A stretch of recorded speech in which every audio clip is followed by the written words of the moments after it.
सुनो, जिंदगी पुकार रही है तुमको, बढ़े चलो।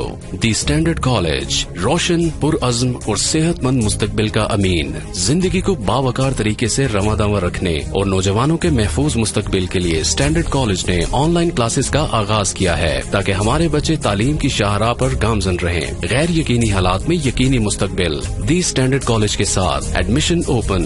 FSC, ICS, ICOM, FA, BS Zoology, Chemistry, Physics, Math, CS, IT, Economics, English, Psychology, BBA, BA, BSc, BCom। आए पाकिस्तान को आगे बढ़ाएं, मुहतात होकर और एतमाद के साथ। The standard college, girls campuses, Paris road, Hajipura road, Saidpur road Khichiyan, boys campus, circular road. अस्सलामु अलैकुम वरहमतुल्लाहि वबरकातुहू। बिस्मिल्लाहिर्रहमानिर्रहीम।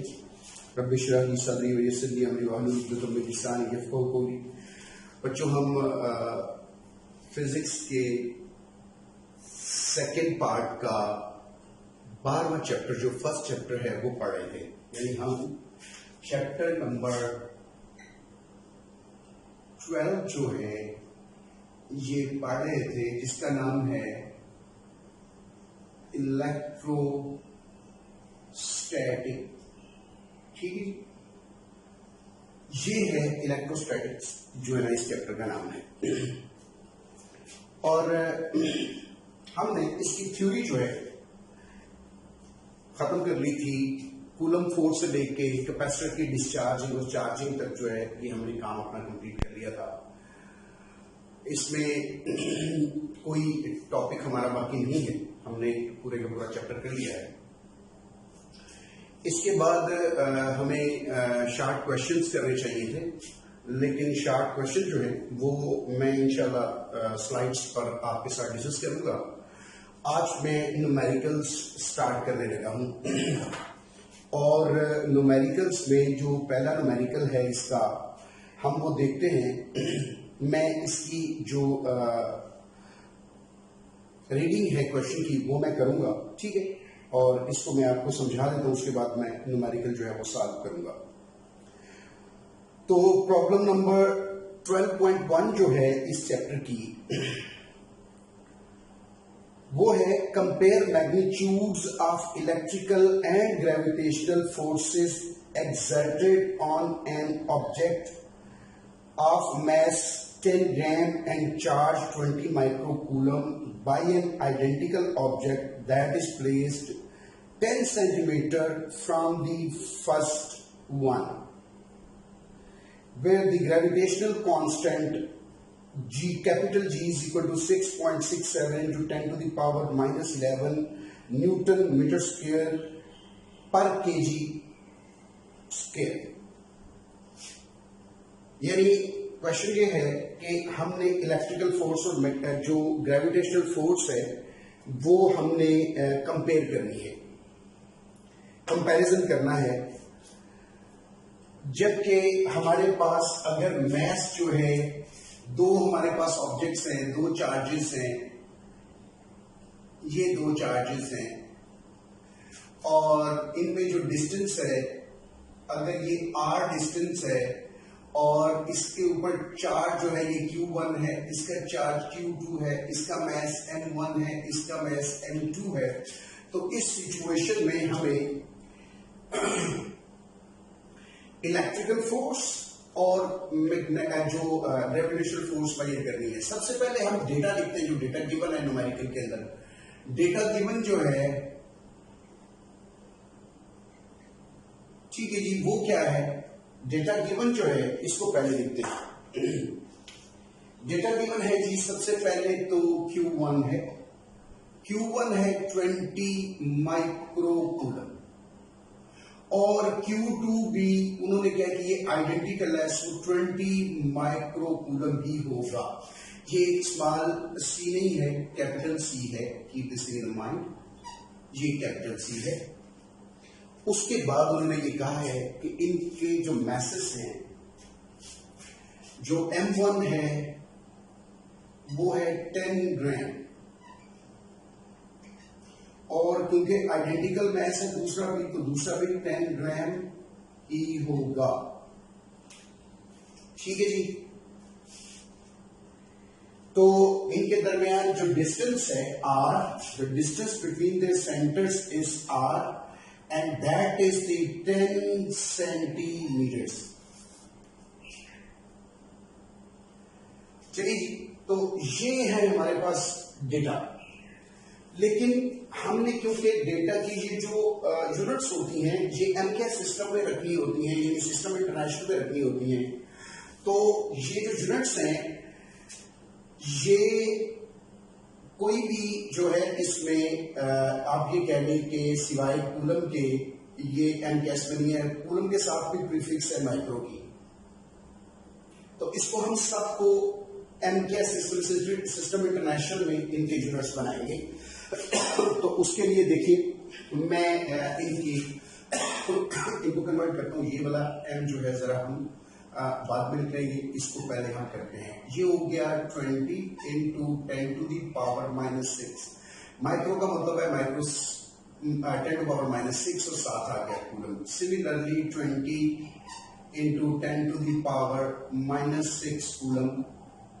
और अगर इसको भी आप सिंप्लीफाई करें तो ये आएगा 2 into 10 to the power -5 coulomb. और ये भी आएगा 2 into 10 to the power -5 coulomb आएगा। अच्छा, अब ये 10 ग्राम है, तो 10 ग्राम को जब हम कन्वर्ट करेंगे तो क्योंकि किलोग्राम में हमने इसे कन्वर्ट करना है, एमकेएस सिस्टम जो है मैथ्स का वो किलोग्राम है, तो हम क्या करेंगे कि ग्राम को किलोग्राम में कन्वर्ट करेंगे, यानी इसको हम 10 को 1000 से डिवाइड करेंगे। यानी असल में जो इसका कन्वर्जन फार्मूला है वो ये है कि 1 kilogram is equal to 1000 grams. So 1 gram किसके बराबर होगा 1/1000 किलोग्राम, यानी 1000 नीचे आ जाएगा और ग्राम किसके बराबर आ जाएगा 1/1000 किलोग्राम। तो ग्राम की जगह पर क्या लगाएंगे 1/1000 किलोग्राम, तो ये आएगा 10 और हम ग्राम की जगह पर लगाएंगे 1/1000 और किलोग्राम। ठीक है जी। सिमिलरली 10 इंटू 1/, इसका भी ग्राम जो है वो भी किलोग्राम में कन्वर्ट कर देते हैं, ये आपकी जो किलोग्राम में कन्वर्ट हो गए। और 1 सेंटीमीटर जो है इसकी कन्वर्जन फार्मूला क्या है कि 1 मीटर, क्योंकि हमने इसे मीटर में कन्वर्ट करना है ना, क्योंकि एमकेएस सिस्टम में लेंथ की जो पैमाइश है, जो यूनिट है वो मीटर है। तो इस जो 1 मीटर किसके बराबर होता है 100 सेंटीमीटर के बराबर होता है। तो इसका मतलब है 1 सेंटीमीटर किसके बराबर होगा 100 नीचे आएगा। 1/100 metre is equal to the centimetre. तो यूं ये 10 ऐसे ही आ गया और सेंटीमीटर की जगह पर आप क्या लगाएंगे 1/100 मीटर्स। तो यूं आप इसको लिख सकते हैं। देखिए ये 1010 से जाएगा, ये 2 0 आगे 100 आएगा और ये 10 टू पावर 2 है, ये ऊपर जाएगा तो 10 टू पावर -2 हो जाएगा। तो ये 10 टू पावर -2 kg जो है वो इसका आंसर आएगा। और इसी तरह इसका भी आंसर यही 10 टू पावर -2 kg जो है वो इसका भी आंसर आएगा। सिमिलरली इसका आंसर जब ये इससे कैंसल आउट होगा 10 तो ये आएगा 10 टू दी पावर -1 मीटर जो है ना वो आंसर इसका आएगा। सो ये मैंने अब आपके जो जितने भी यूनिट्स थे वो सारे के सारे स्टैंडर्ड यूनिट्स बन गए हैं, एमकेएस सिस्टम में, सिस्टम इंटरनेशनल में कन्वर्ट हो गए हैं। याद रखें जब कभी भी न्यूमेरिकल करें सबसे पहले जो गिवन डेटा होता है उसके यूनिट्स को सबसे पहले उनके ऊपर गौर फिक्र करें कि वो किसी और सिस्टम में तो नहीं है, तो उनको पहले कन्वर्ट करें। अगर वो किसी और सिस्टम में उनको पहले कन्वर्ट करें, कन्वर्ट करने के बाद आगे फिर हम न्यूमेरिकल सॉल्व करना शुरू करेंगे। तो this is the conversion of the units to the standard units. तो स्टैंडर्ड यूनिट में मैंने इनको यूनिट्स जो है ये कन्वर्ट कर दिए हैं। ये साथ साथ मैंने कुछ इनके कन्वर्जन फार्मूलाज आपके लिखे हैं, इनको याद रखें। कन्वर्जन फार्मूलाज, तो इनको जरूर याद रखें कन्वर्जन फार्मूलाज को। कन्वर्जन फार्मूली। चलिए तो आगे चलते हैं। अब हमने दो चार्जेस हैं ये, इनके दरमियान दो किस्म की फोर्सेस होगी, क्योंकि जैसे उन्होंने क्वेश्चन में कहा भी है, क्योंकि ये इलेक्ट्रिक चार्जेस है तो इलेक्ट्रिक फोर्स होगी, और ये इनर्शियल चार्जेस है, मैथ्स को इनर्शियल चार्ज कहते हैं, तो ये इनर्शियल चार्ज है तो इनर्शियल फोर्स होगी यानी ग्रेविटेशनल फोर्स होगी। तो ये जो, या इसको ग्रेविटेशनल चार्ज भी आप कह सकते हैं, इनर्शियल चार्ज भी कहते हैं, ग्रेविटेशनल चार्ज भी कहते हैं। जो ग्रेविटेशनल चार्जेस की वजह से ग्रेविटेशनल फोर्स होगी और इलेक्ट्रिक चार्ज की वजह से इलेक्ट्रिक फोर्स होगी, और इनके फार्मूलाज हमें आते हैं, और फार्मूलाज में ना दोनों के इनवर्स स्क्वायर लॉज है। अगर हम पहले इलेक्ट्रोस्टैटिक फोर्स की बात करें तो एस इलेक्ट्रोस्टैटिक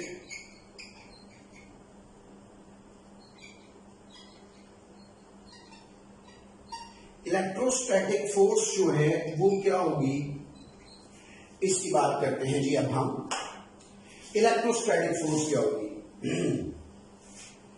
देखिए इलेक्ट्रोस्टैटिक फोर्स क्या होगी,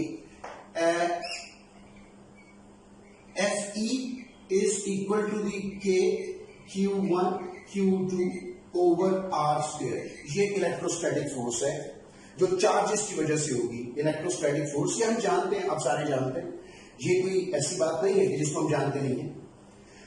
तो इलेक्ट्रोस्टैटिक फोर्स ये आ गई है। तो अब इनके अंदर वैल्यूज पुट कर दें कि के की वैल्यू हमें पता है क्या है, 9 × 10⁻⁹ है, और Q1 की वैल्यू हमें पता है ये की है 2 × 10⁻⁵, Q2 की वैल्यू 2 × 10⁻⁵, और R की वैल्यू जो है वो ये लिखी हुआ है 10⁻⁻1 मीटर। तो इनकी वैल्यू इसमें डालेंगे and we will get the electrostatic force. चलिए हम Fe की वैल्यू फाइंड आउट करते हैं। चलिए Fe की वैल्यू जो है ये फाइंड आउट करते हैं। Fe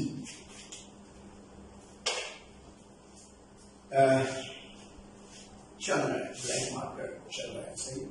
तो Fe की वैल्यू फाइंड आउट करेंगे। K की वैल्यू है 9 × 10⁻⁹। ये मैं नीचे लिखूंगा, यहां पर लिख दे बेशक कि K इज इक्वल टू 9 × 10⁻⁹, और इसके यूनिट्स क्या होंगे, newton metre square over kg square, sorry coulomb square, sorry coulomb square. तो ये इसके यूनिट्स होंगे, K के यूनिट्स जो है वो ये हैं। और ये मैंने आपको यूनिट याद करने का तरीका बताया भी था कि यूनिट्स को कैसे याद करते हैं, आपको कैसे पता चलेगा कि K के यूनिट्स है, और ये इसी तरीका है, सिर्फ आप इसमें से R को ऊपर ले जाएं, Q1 Q2 को नीचे ले, तो आपके पास K के यूनिट निकल आएंगे।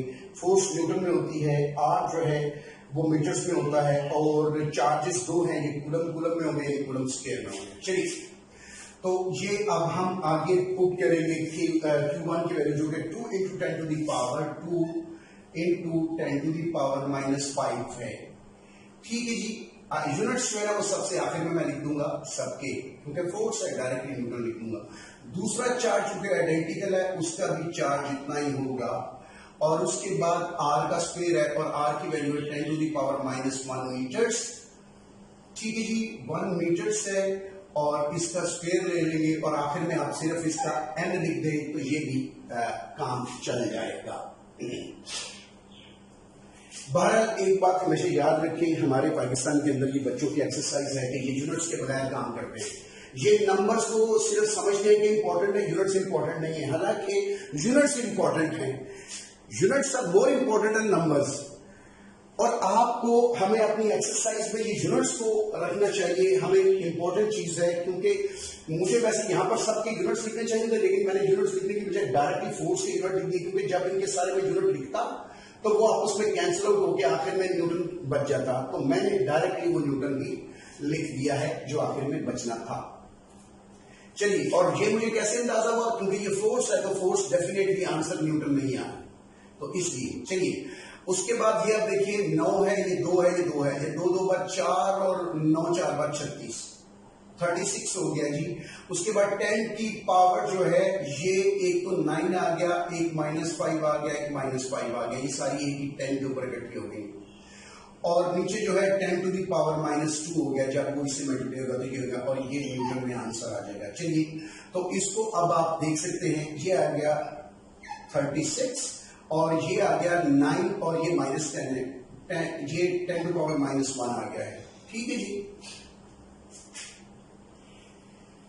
चलिए ये आ गया है, क्योंकि ये 9 था और ये 1 ठीक हो गया। उसके बाद ये जो 2 है 10 टू पावर -2 ये ऊपर जाएगा और ये जाके ऊपर 2 प्लस हो जाएगा। सो ये आपके पास आंसर आ गया है। आंसर कितना आया 3 इंटू ये आ गया है 10 टू दी पावर 6।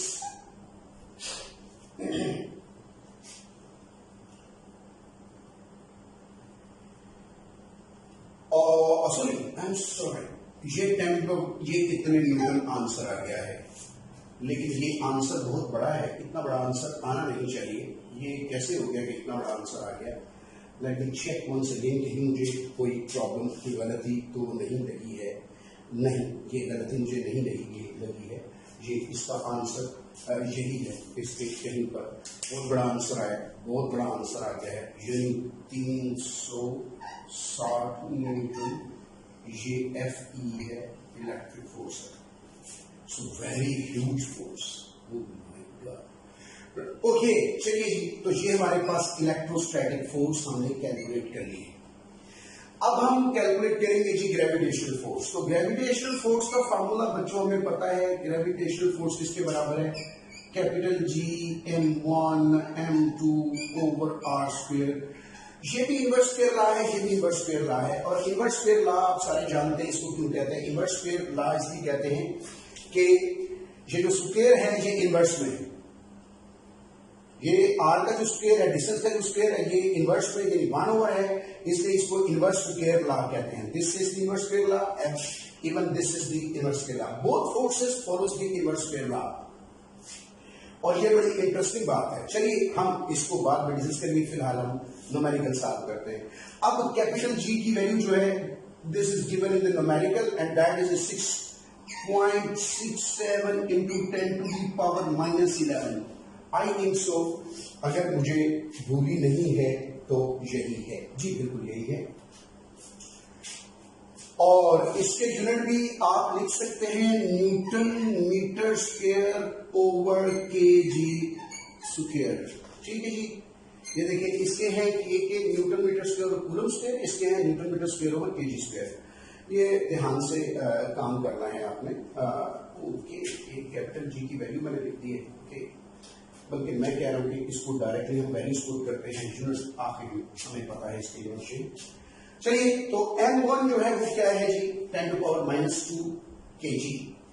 तो ये आ गया जी 10 टू पावर -2 kg, और अगेन दूसरा मैथ भी है वो 10 टू पावर -2 kg, और ओवर जो है वो वही है 10 टू दी पावर -1, जो इनके दरमियान डिस्टेंस है, और उसका स्क्वायर आ गया। और आंसर किसमें आना चाहिए?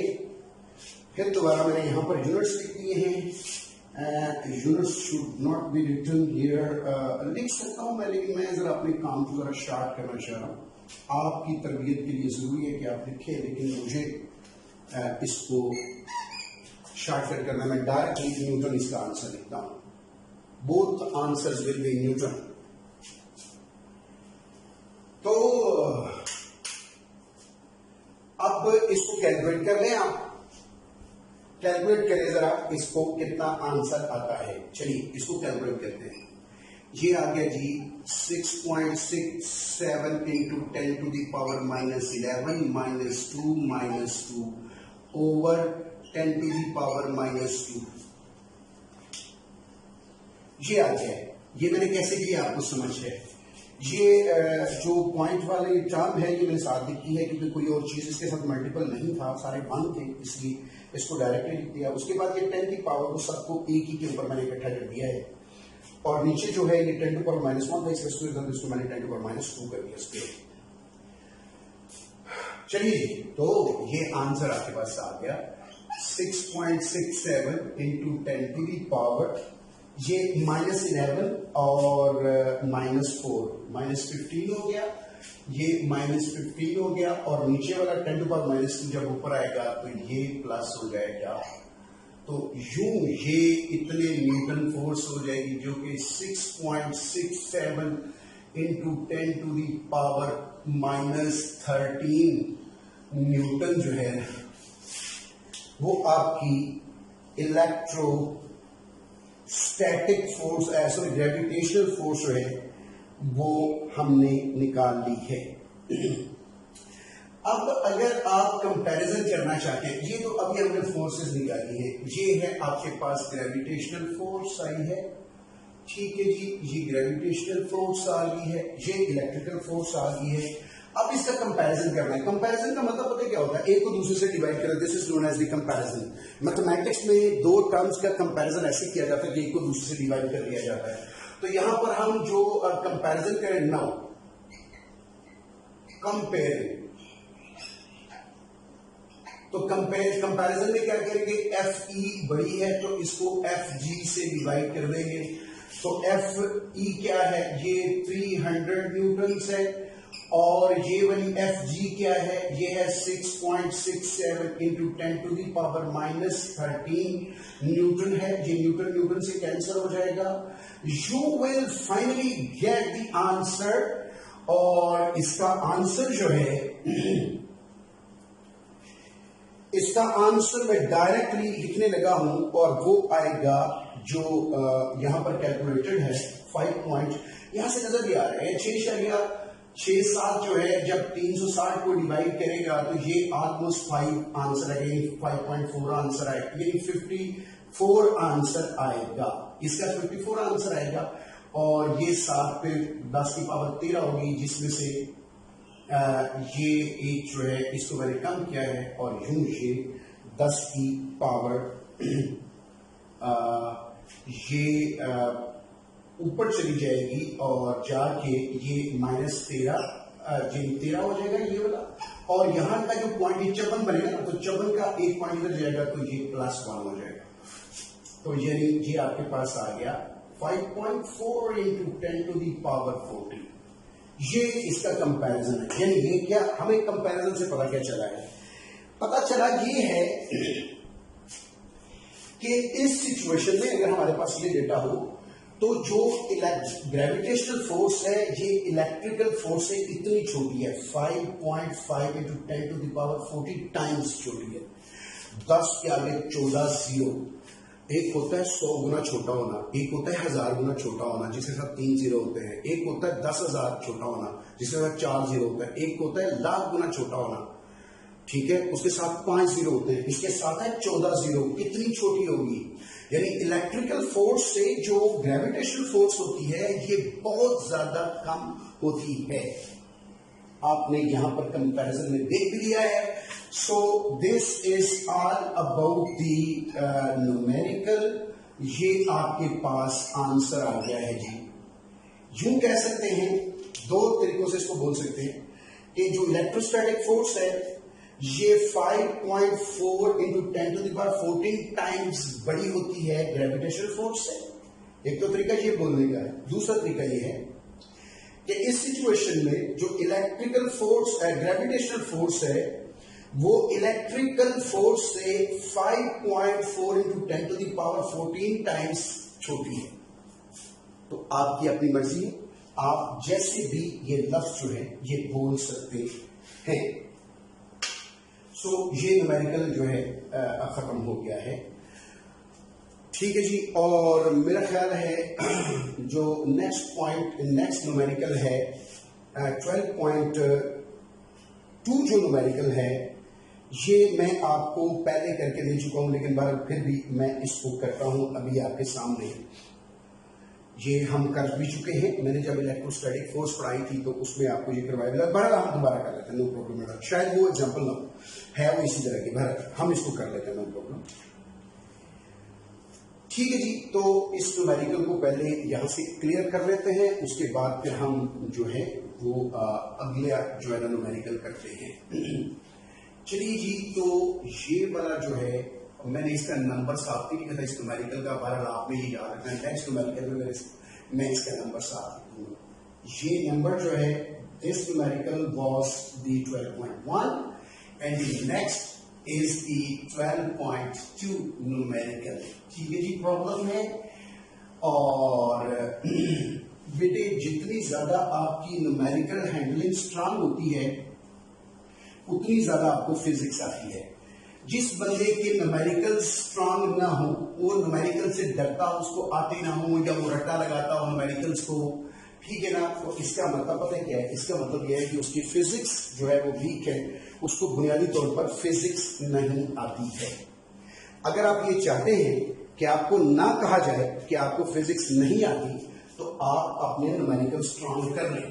तो अब जो है जी प्रॉब्लम नंबर 12.2, ये है जी प्रॉब्लम नंबर 12.2, ठीक है। तो इसको अब हम सॉल्व करेंगे। अब मैं इसकी रीडिंग करता हूं जिस तरह मैंने पहले की रीडिंग की थी। इस न्यूमेरिकल में डायग्राम भी है, ठीक है जी। तो इसको देख लेते हैं। अब पहले मैं इसकी रीडिंग करता हूं, उसके बाद फिर हम बात कर रहे हैं। इसके क्वेश्चन की रीडिंग करता हूं। क्वेश्चन क्या है जी? 12.2 का क्वेश्चन है, calculate the net electrical force on the Q as shown in the figure. ये क्वेश्चन है जी। वो कह रहे हैं जी नेट फोर्स जो क्यू के ऊपर है उसको कैलकुलेट करें, जैसे कि डायग्राम में शो किया गया है। और डायग्राम में क्या शो किया गया है, मैं इसको जरा देख लूं कि डायग्राम में क्या शो किया गया है। चलिए जी, हम इसको देख लेते हैं। एक ये चार्ज है, दिस चार्ज इज क्यू, ठीक है जी। और एक चार्ज ये है जी Q1, और यहां पर एक चार्ज है, ये चार्ज है जी Q2। This is the Q2 charge. इस Q चार्ज की जो वैल्यू है, the value of this Q charge is equal to the 4 microcoulomb, और इनकी दोनों की जो वैल्यूज हैं वो है 1 माइक्रोकूलम, और इसकी भी 1 माइक्रोकूलम है। आपकी बुक में इसको माइनस लिखा हुआ है, इसका मैग्नीट्यूड माइनस नहीं होता, सिर्फ इतना शो करना है कि ये चार्ज नेगेटिव है। ये चार्ज क्या है? This charge is negative. हम इनके इफेक्ट्स जो हैं, ये नेगेटिव के इफेक्ट डायरेक्शन में डालेंगे, अभी आपको पता चलेगा, वो हम डायरेक्शन में डालेंगे। और इसके क्योंकि नेगेटिव का ताल्लुक ही डायरेक्शन से होता है, magnitude can never be negative, ये आप पढ़ चुके हैं।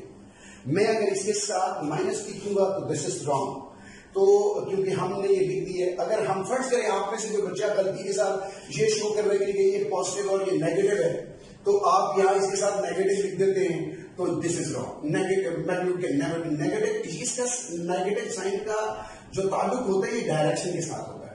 आप इसके ऊपर प्लस लिख के यूं कर लें, ये कर लें, और इसके ऊपर माइनस लिख दें, सीधी सी बात है। यानी Q1 प्लस है, Q2 नेगेटिव है। यानी जो टेक्निकली दुरुस्त चीजें हैं उनको करें। नेगेटिव लिखने के लिए, इसको जाहिर करने के, आप गलत काम तो ना करें ना। जो फिजिक्स में हम खुद कहते हैं कि magnitude can never be negative, और साथ में माइनस भी लिख देते हैं, जिस तरह के इस किताब के अंदर लिखा हुआ था डायग्राम में। अब मुझे नहीं पता आपकी ओरिजिनल बुक में भी ऐसे ही लिखा हुआ है, अगर उसमें भी ऐसे ही लिखा हुआ है तो मेरे ख्याल के मुताबिक वो गलत है, ठीक है।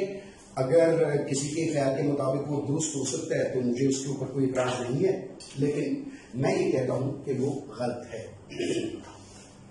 क्योंकि हमने जितनी फिजिक्स पढ़ी हमें उसे अच्छे तरीके से अप्लाई करना चाहिए। चलिए, अब यहां से ये वाले दोनों चार्जेस से ये इनके दरमियान डिस्टेंस ये यूं जोड़ दिया गया है, और इसको यहां पर ये डिस्टेंस परपेंडिकुलर ड्रॉप किया गया है, फिर इसको इसके साथ जोड़ दिया गया है, और इसको इसके साथ जोड़ दिया गया है। ये Q जो है ये पॉजिटिव है। चलिए जी, तो दूसरी बात जो अब मैं आपको बताने लगा हूं वो ये है, ये यहां से लेके यहां तक का फासला जो है ना, ये वाला 0.6 मीटर है। यहां से लेके यहां तक का फासला, और यहां से लेके यहां तक का फासला भी आपकी बुक में लिखा है 0.6 मीटर, और यहां से लेके यहां तक का फासला 0.8 मीटर है। सेंटीमीटर ना, नहीं मीटर से, ये मीटर, ये मीटर। अब ये है डायग्राम असल में। इस इस चार्ज के ऊपर हमने कुव्वत मालूम करनी है इन दोनों की वजह से, ये जो चार्जेस हैं इनकी वजह से कुव्वत मालूम करनी है। तो हम इसको अगर लिख लें, ये 1 मीटर है, ये 1 मीटर होगा और ये भी 1 मीटर होगा, ठीक है जी। ये उन्होंने आपकी बुक में लिखा हुआ है कि ये 1 मीटर डिस्टेंसेस मौजूद है। चलिए, तो ये तो सहूलत है हमारे लिए। 12 ये एंगल मालूम करने के लिए हमें ये वाले साइड्स वाले इस्तेमाल होंगे। चलिए, ओके, अब क्योंकि ये पॉजिटिव है, ये पॉजिटिव है, जब ये वाला इस पर फोर्स लगाएगा तो रिपेल करेंगे। रिपेल से मुराद ये है, ये वाला फोर्स लगाएगा टेस्ट चार्ज के ऊपर और डायरेक्शन रिपल्शन की होगी और ये डायरेक्शन होगी, ये डायरेक्शन। फर्स्ट करें, मैं इस फोर्स को कह देता हूं बच्चों F1, ठीक है जी। ये साथ साथ डायग्राम कंप्लीट करता हूं और साथ साथ लिखता चला जाता हूं। ये जो F1 है, यहां पर मैं लिख देता हूं कि ये जो F1 है ये किसके बराबर है, कि Q1 में है, और इनके दरमियान डिस्टेंस जो है वो R है, जिसकी वैल्यू मैं यहां पर भी लिख दूंगा कि ये R जो है R1, इसको आप लिख लें R1, और इसकी अभी बात कर लेते हैं। दिस इज द फोर्स जिसकी मैंने डायरेक्शन ये लगाई है, this is the vectorial force, ठीक है जी। ये वेक्टर फोर्स होती है और इसका यूनिट वेक्टर जो है इसको मैं लिखता हूं R1 यूनिट वेक्टर, ये वेक्टर फोर्स है, ठीक है। उसके बाद ये फोर्स है जी, वेक्टर फोर्स, इसकी डायरेक्शन ये है। दूसरी फोर्स जो है, अब क्योंकि ये पॉजिटिव चार्ज है, ये नेगेटिव चार्ज है, तो ये नेगेटिव चार्ज इस चार्ज को अपनी तरफ खींचेगा, तो इस फोर्स की डायरेक्शन ये होगी, इस फोर्स की डायरेक्शन ये होगी। This will be the F2 force, ये F2 फोर्स होगी बच्चों, ठीक है जी। This will be the F2 force, और F2 फोर्स मैं यहां पर लिख देता हूं, F2 फोर्स जो है ये क्या है जी, Q2 ओवर R2 स्क्वायर, ये भी R1 स्क्वायर है, ठीक है ना। ये वाला है जी R2 और ये वाला है जी R1, ठीक है जी। तो ये तो है डायग्राम। अब हम ये दोनों जो फोर्सेस हैं इनको जब हम एड अप करेंगे, एड अप करने के बाद जो रिजल्टेंट फोर्स होगी, क्योंकि इन दोनों की डायरेक्शन इधर है, तो इनकी रिजल्टेंट फोर्स जो होगी, इन दोनों को जब F1 और F2 को नेट ऐड करेंगे तो यहां कहीं पर ये फोर्स निकलेगी। ये इस चार्ज को यहां से हटा देते हैं, चार्ज की वैल्यू को, तो ये फोर्स की डायरेक्शन तकरीबन यहां कहीं पर, इन दोनों के दरमियान कहीं पर आएगी।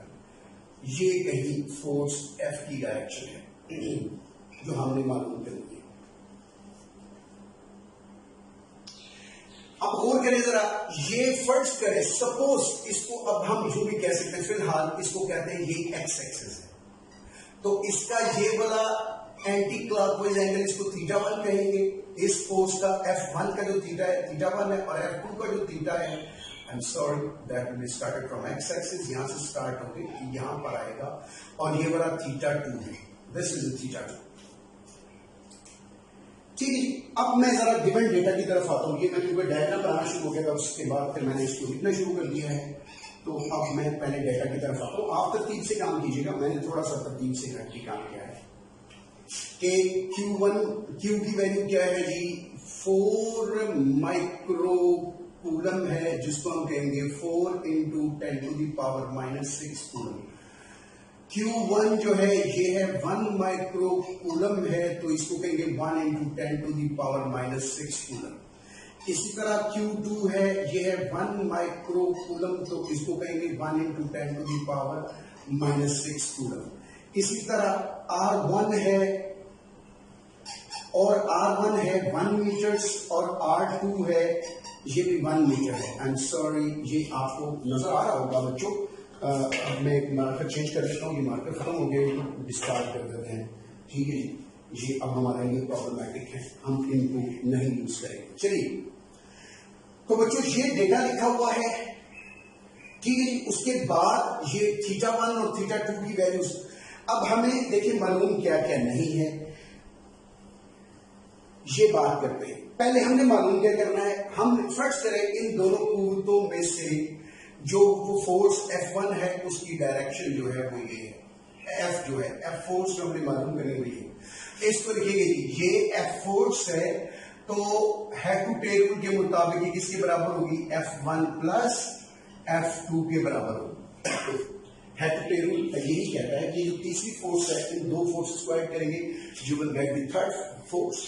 तो ये हेड टू टेल रूल मैंने लिख दिया है, या एडिशन ऑफ द वेक्टर्स लिख दी है, सिंपल सी बात है। और आपको पता है कि एडिशन और सब्ट्रैक्शन में हेड टू टेल रूल ही इस्तेमाल होता है। चलिए जी, तो इसको कैसे लिख सकते हैं, F1 जो है फोर्स, अब इसको देखिए F1 को मैं लिख सकता हूं, आपको पता है कि कोई भी वेक्टर जो होता है F1 एक वेक्टर है, तो इसको मैं इसके कंपोनेंट फॉर्म में लिख सकता हूं। कैसे लिख सकता हूं, लिख सकता हूं F1 इसका मैग्नीट्यूड है, इसको लिखेंगे cos θ1 I है प्लस F2 F1 sin θ1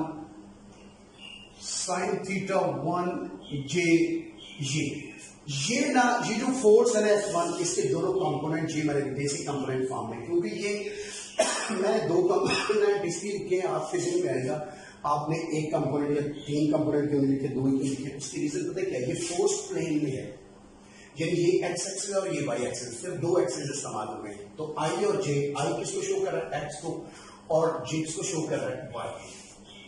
इसी तरह आप F2 की जो है ना उसकी कंपोजिशन लिखे कि F2 जो है ये किसके बराबर है, cos θ2 I है और प्लस F2 sin θ2 J है। अब अगर इन दोनों की वैल्यू जो है इस पे पुट करें तो आपके पास जो आएगा, मेरे मार्केट सारे ही जो है ये डिस्कार्ड कर रहे हैं, काफी लोग नहीं, सो कोई ऐसी बात नहीं, हम इनको डिस्कार्ड कर देते हैं और नए मार्कर्स जो है वो ले लेते हैं। ओके तो अगर बेटे इनकी वैल्यूज जो हैं, दोनों की वैल्यू अगर पुट करें तो आपके पास जो F आता है वो क्या आता है, F will be equal to the F1 cos θ1 I है प्लस F1 sin θ1 J है प्लस F2 cos θ2 I है प्लस, ये cos के साथ हमेशा I ही आता है, ये आपको पता है, आप एफएस में फर्स्ट ईयर में पढ़ चुके हैं, एफएस में तो आप अब भी हैं। तो ये F2 sin θ2 J है, तो ये जी आपके पास बेटे पूरी इक्वेशन। अब गौर करें कि हमने F1 करना है, इसके अंदर अननोन क्या क्या है जो हमें पता नहीं है। देखिए सीधी सी बिल्कुल बात है, एक तो F1 का हमें पता नहीं, ये F1 लिखा हुआ है, इससे F1 निकल जाएगा। F1 हमें पता क्या क्या नहीं है, F1 का पता नहीं है, F2 का पता नहीं है, θ1 का पता नहीं है, θ2 का पता नहीं है, बस ये हमने निकालना है, θ1 θ2 F1 F2 ये निकालना है। चलिए सबसे पहले मैं क्या करता हूं, इस इक्वेशन को मैं इधर ही रहने देता हूं, जो इसके अननोन्स है उनको फाइंड आउट करता हूं। ये जो फोर्स वेक्टर फॉर्म में लिखिए, इसका मैग्नीट्यूड निकालेंगे, ये F1 इसका मैग्नीट्यूड है, F1 किसके बराबर आएगा, K Q1 over R1 square. तो अब आप के की वैल्यू क्या है, 9 इंटू 10 टू दी पावर, चलिए नीचे लिख दें आप इसको कैसे कैलकुलेट करना, वैसे मैं ये चाहता था कि एक ही लाइन में याद रखें, चलिए कर लें। 9 इंटू 10 टू दी पावर 9, ये की वैल्यू है।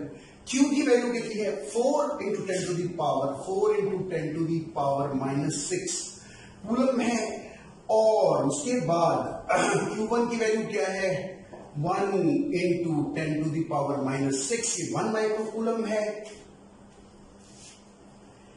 ठीक है जी। और उसके बाद आपके पास आ गया है इनके दरमियान डिस्टेंस 1 मीटर, और इसका स्क्वायर आ गया आपके पास, and answer will be newtons, और आप डायरेक्टली इसका आंसर लिख सकते हैं।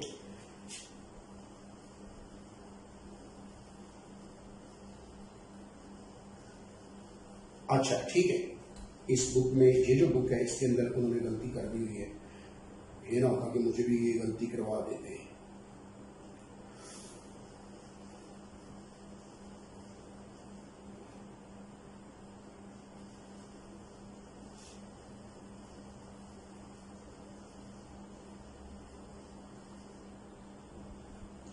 चलिए, तो ये जो है 9 4 बार 36 हो गया, तो ये आ गया 36 into 10 to the power 9 -6 -6 10 to the power 9 -6 newtons, और नीचे क्योंकि 1 है ये वैसे ही।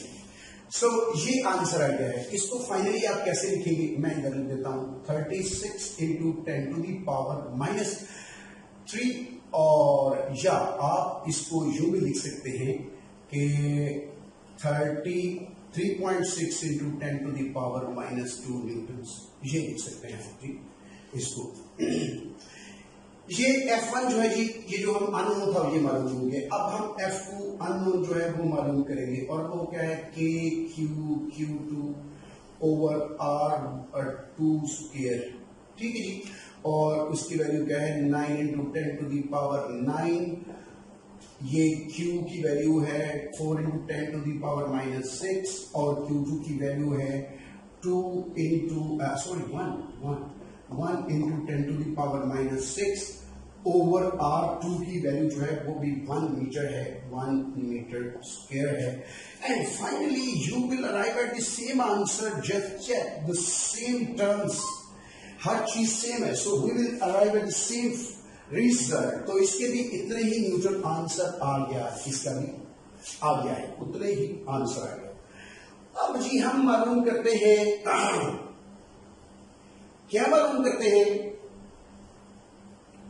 हम मालूम करते हैं जी थीटा 1 और थीटा 2 मालूम कर लेते हैं। अगर थीटा 1 मालूम हो गया और थीटा 2 मालूम हो गया, वैल्यूज पुट करेंगे, आंसर निकल आएंगे। चलिए थीटा 1 की वैल्यू मालूम करते हैं। थीटा 1 क्या है, थीटा 1 को कैसे मालूम करेंगे, tan थीटा 1, ठीक है जी, is equal to the tan theta 1।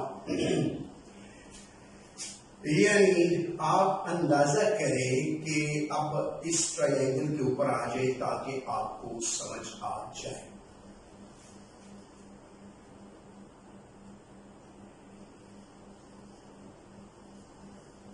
इस डायग्राम के अंदर देखिए जरा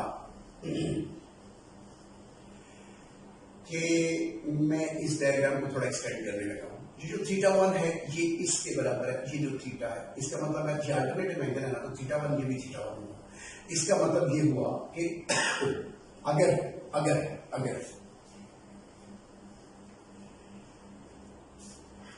ये मैं थीटा का हूं, ये वैल्यू मालूम कर लूं तो ये मालूम हो जाएगी, वैल्यू मालूम हो जाएगी। तो आप तरीका कोई भी इस्तेमाल कर सकते हैं। अगर फर्ज करें मैं इसको, अगर जाहिर है ये थीटा 1 है तो ये भी थीटा 1 है, गौर करें, ये थीटा 1 है, ये थीटा 1 है, ये थीटा 1 है, ये भी थीटा 1 है, 0.6 मीटर। ठीक है, मैंने मैथमेटिक्स के जो आपके मैटर के थ्योरम्स हैं उनके मुताबिक ये अल्टरनेटिव एंगल 0 होंगे। उसके बाद एक दो पैरेलल लाइन के दरमियान जो एक लाइन है उसके दोनों एंगल जो है वो सेम होते हैं, इसलिए ये थीटा 1 है। इस मालूम करने से मुझे डायग्राम को थोड़ा एक्सटेंड करना होगा, तो ये थीटा मालूम करूंगा। तो ये थीटा क्या है, थीटा के सामने ये परपेंडिकुलर है, ये बेस है, और अगर मैं बेस को 0.6 को बेस को डिवाइड कर दूंगा 0.8 से, I will get the tan theta. ये यूं समझे कि tan inverse is equal to the 0.6 over 0.8। ठीक है जी, तो ये थीटा 1 मालूम हो जाएगा। अगर आप इसको मालूम करें, आपके पास कैलकुलेटर है, मेरे पास कैलकुलेटर नहीं है, मैं अंदाजा लगा के ही काम कर सकता हूं, लेकिन मैं जो किताब पर निकला हुआ है इसी को मैं ले लेता हूं। And this is the 53 degrees. अगर आपके पास कैलकुलेटर है तो आप चेक कर लें, 53 डिग्रीज ही आंसर आता है।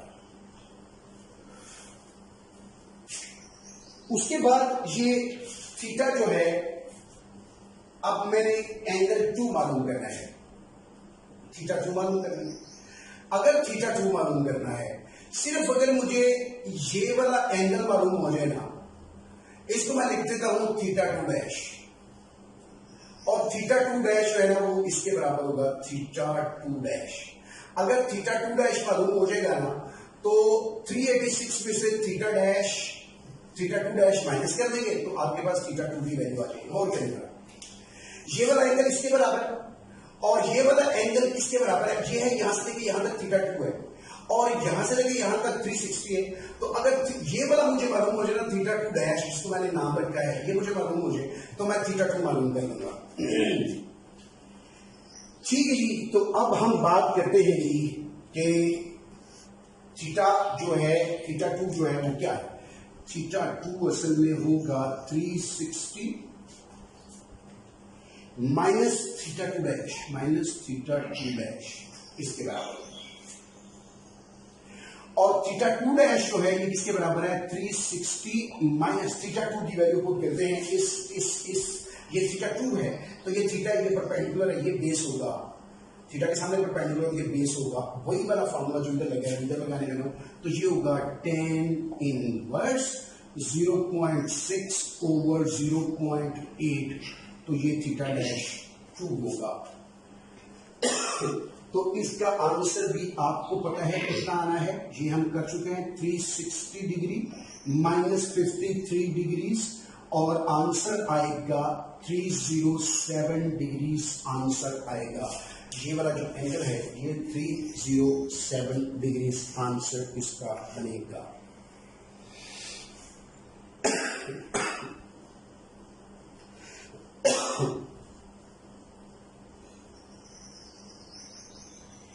चलिए जी,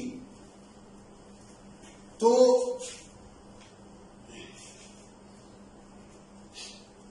अब देखिए हम ये वाली जो वैल्यूज हैं, जस्ट जो मैंने चार वैल्यूज f1, f2, θ1, θ2 की वैल्यूज में निकालिए, इस इक्वेशन में पुट करूंगा, हमारे पास आंसर आ जाएगा। ठीक है ना। ओ ये 2 नहीं, this is f, I sorry, ये वाला आपने मालूम करना है। दिस इक्वेशन, इस इक्वेशन में वैल्यूज पुट करें। चलिए मैं यहां पर वैल्यू पुट करता हूं। ये जो f है ये किसके बराबर है, f1 जो है ये 3.6 into 10 to the power -2 newton आखिर में निकलेंगे। छोड़ दें इसको, न्यूटन को फिलहाल छोड़ दें, साथ वैसे आना चाहिए लेकिन आखिर में लिखते हैं, नो प्रॉब्लम।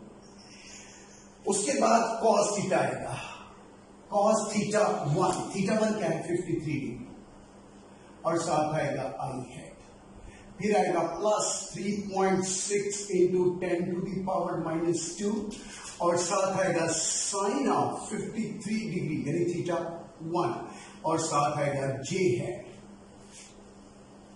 सिमिलरली इधर है f2 क्या है, प्लस f2 है 3.6 इंटू 10 टू दी पावर -2 और साथ आएगा cos और एंगल आएगा 307 डिग्री और साथ आएगा आई है प्लस 3.6 क्योंकि ये f2 भी सेम थी इसलिए मैं ये सब कुछ कर रहा हूं, कॉपी ही हो रहा है, साइन 307 डिग्री j है। ठीक है, सुन रहा हो।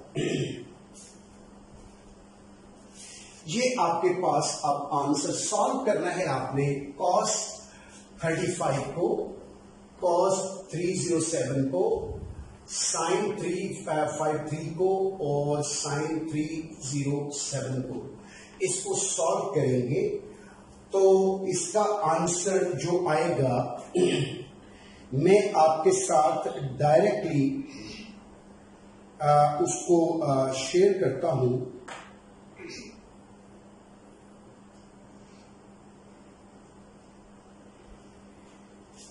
अब मेरा ख्याल ये है कि क्वेश्चन जो है वो खैर सॉल्व हो गया है, तो आप यूं करें कि ये ना इसके कॉस की वैल्यूज और साइन की वैल्यूज जो है ना वो इसमें पुट करें और इनकी कॉस की और साइन की वैल्यू कैलकुलेटर से पुट करेंगे, उसके बाद उसको इससे मल्टीप्लाई करेंगे और ये चारों टर्म्स जो है वो आपके पास निकल आएंगी and you will get the answer. So finally असल में मैं ये करना चाह रहा हूं कि ये जो आपके पास आंसर आएगा ना, इसका आंसर और इसका आंसर दोनों का सेम आएगा, लेकिन एक का पॉजिटिव आएगा एक का नेगेटिव आएगा, एक का पॉजिटिव आएगा एक का नेगेटिव आएगा, सो ये दोनों कट जाएंगे, कैंसिल हो जाएंगे। एक्स कंपोनेंट्स जो हैं वो आपके 0 हो जाएंगे अगर आप इनको पुट करते हैं तो एक्स कंपोनेंट जो है वो इनके 0 हो जाएंगे। और y कंपोनेंट जो है इनके आंसर भी तकरीबन सेम रहेंगे और ये दोनों ऐड हो जाएंगे। ठीक है जी, ये दोनों एक प्लस होगा एक माइनस होगा, ये वाला माइनस होगा, ये बिल्कुल सेम आएगा ना, इसका आंसर सेम आएगा लेकिन नेगेटिव आएगा सेम, तो ये इसके साथ कैंसिल हो जाएगा, जीरो हो जाएगा। और ये वाला इसके साथ जो है ये एक पॉजिटिव है, दूसरा पॉजिटिव आएगा, तो you will get the final answer. ठीक है जी, तो यूं आपके पास ये जो है इनके रिजल्ट्स आ जाएंगे। ठीक है जी, इसको आप जो भी समझ सकते हैं, मैं आपको समझा सकता हूं। ठीक है, देखिए जो साइन होता है वो यहां से ऐसे शुरू होता है, तो देखिए जो कास होता है, कास उसकी भी वेवफॉर्म बनाते हैं, कास जो होता है ये कास की वेवफॉर्म पूरी फॉर्म वेव है और ये साइन की पूरी वेव है। तो साइन का यहां से लेके यहां तक जो है ना ये एंगल है 360, यहां से लेके यहां तक है 90 डिग्री, ये है 180 डिग्री और ये है 270 डिग्री और ये है 360 डिग्री। तो साइन का आंसर 53 का आंसर, 53 का आंसर फर्स्ट करें, ये यहां तक 90 है ना, तो 90 का 53 आप यूं समझिए तकरीबन सेंटर, तो ये बनेगा। तो इस पॉइंट पर ये जो वैल्यू होगी साइन की, यहां पर वैल्यू और साइन की 53 डिग्री पीछे वैल्यू यहां पर 360, यहां पर वैल्यू सिर्फ ये है कि ये वाली वैल्यू नेगेटिव है। ठीक है जी, ये नेगेटिव है और ये वाली पॉजिटिव है, दोनों बराबर वैल्यूज रहेंगी, एक नेगेटिव एक पॉजिटिव। ठीक है जी, और फिर इसको ये अगर ये वाली दोनों एक प्लस एक माइनस आएगी तो ये वाई कंपोनेंट कटेंगे, खत्म होंगे और एक्स कंपोनेंट दोनों पॉजिटिव होंगे, क्योंकि 53 डिग्री इसकी वैल्यू और 53 डिग्री इसकी वैल्यू दोनों यहाँ पर दोनों पॉजिटिव है, ये दोनों ऊपर की तरफ है, इसकी एक ऊपर एक नीचे है, तो ये वाली नेगेटिव, ये दोनों नेगेटिव होंगे आपस में, एक प्लस होगा एक नेगेटिव माइनस होगा, ये दोनों प्लस होंगे और आपके पास आंसर असल में यही आएगा, ये जो एफ डैश है। तो मैं आपको फाइनल आंसर दे देता हूं। ठीक है जी, आपने इनको निकालना है, आपने इसको सॉल्व करना है। ठीक है जी, आंसर इसका निकालेंगे आप, आपके पास इसका आंसर आएगा 0.056 आई है, क्योंकि ये आई साफ है, ये दोनों आएगा, क्योंकि ये आंसर आएगा। ये अब आपकी असाइनमेंट है, आप अपने तौर पे घर में इसको बैठ के सॉल्व करें। ठीक है जी, मेरा ख्याल है मैं आपको समझाने में कामयाब हुआ हूं। वैसे आपको एक बात बताऊं, ये मैंने बड़े सिंपल तरीके से किया है, वरना किताबों के अंदर जो कीज के अंदर, ये मेरे सामने की पड़ी हुई है, इसके अंदर डिफिकल्ट मेथड लिखा हुआ है, आपके अलग अलग कंपोनेंट करके उनको सॉल्व करना, बजाय इसके मैंने एक ही फार्मूला निकाला है और उसके अंदर सिर्फ ये 4 वैल्यूज पुट किए हैं और उसको सॉल्व किया है। ठीक है, तो ये असल में बेटे मेथड कोई भी हो सकता है, मुख्तलिफ किताबों ने मुख्तलिफ तरीके लिखे होते हैं, लेकिन बहरहाल कोशिश यही होती है कि शॉर्टकट मेथड इस्तेमाल हो और शॉर्टकट भी ऐसा इस्तेमाल हो जिसमें कोई इंफॉर्मेशन मिस ना हो। तो आई थिंक सो ये जो मैंने आपको किया है इसमें 110% इंफॉर्मेशन पूरी मौजूद है, and this is shortest method to solve this problem. So I think बल्कि I advise you to please follow this method. आपको मुख्तलिफ बुक्स मिलेंगी, उनमें मुख्तलिफ अंदाज में ये सॉल्व हुआ होगा, आंसर यही होगा और आप इसको खुद सॉल्व करेंगे। सिर्फ मैंने ये वाला जो इसमें इसको सॉल्व करने का स्टेप है ना, वो मैंने स्किप किया है, वो अपने घर बैठे खुद ही सॉल्व करना है। इसका आंसर निकालें cos 53 का, इसका आंसर निकालें, फिर दोनों को मल्टीप्लाई करें, इसको मल्टीप्लाई करें, उसके बाद इसका आंसर निकालें, इससे मल्टीप्लाई करें, इसका आंसर निकालें, इससे मल्टीप्लाई करें, फिर देखें ये वाला इससे कैंसिल हो जाएगा, ये दोनों क्योंकि आई है ऐड हो जाएगा, and you will finally get this answer. ठीक है जी, सो ये आपके पास जो है वो रिजल्ट आ जाएगा। सो मेरा ख्याल है कि आज के लेक्चर के लिए इतना ही काफी है। इंशाअल्लाह अगले लेक्चर में मैं अगले न्यूमेरिकल के साथ हाजिर होऊंगा। तब तक के लिए मुझे इजाजत दीजिए। अल्लाह हाफ़िज़।